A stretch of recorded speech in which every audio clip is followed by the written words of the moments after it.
In the first strike in the War on Terror, fighters are the frontline warriors.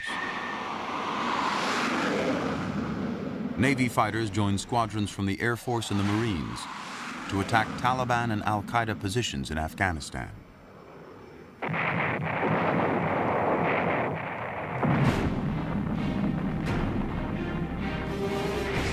These aircraft play a key role in routing the enemy, just as they did in the Gulf War in the early 1990s. In fact, some of the fighters are literally the same planes, built in the 80s, designed in the 70s, to fulfill Cold War objectives from the 60s.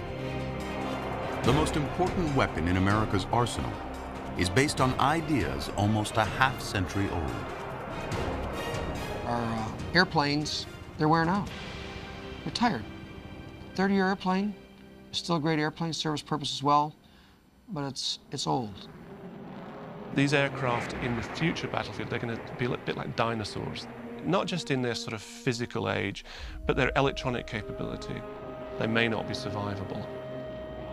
We now have to go to higher altitude instead of lower altitude. We need to make ourselves as small as possible from a radar perspective. We have to do the same job, but the world has changed.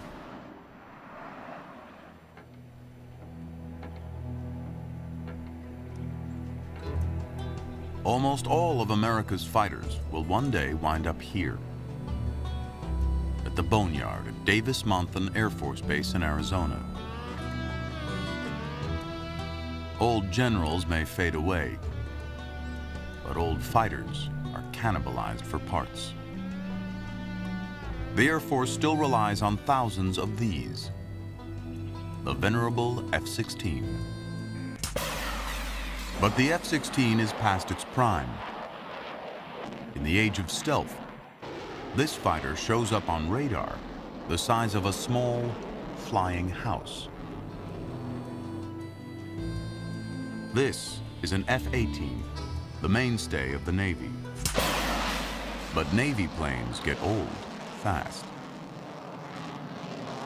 The controlled crash, known as a carrier landing, and the rapid acceleration of a catapult launch will eventually create irreparable stress fractures and send them all here.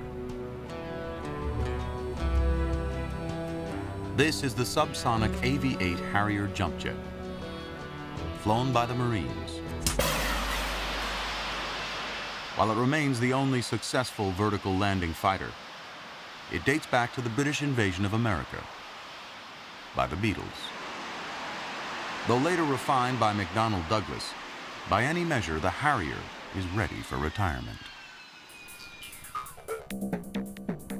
The goal of the Joint Strike Fighter program is to replace all of these, the F-16, the F-18, and even the vertically landing Harrier.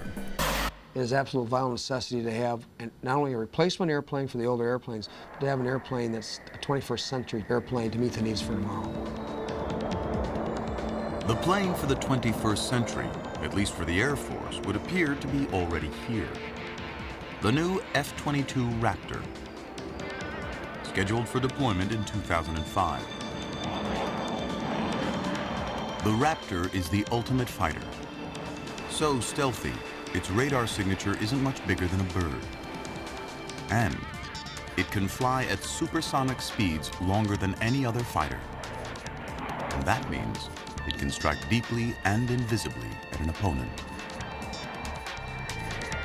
But the Raptor has a huge vulnerability that the JSF program must overcome: a giant price tag.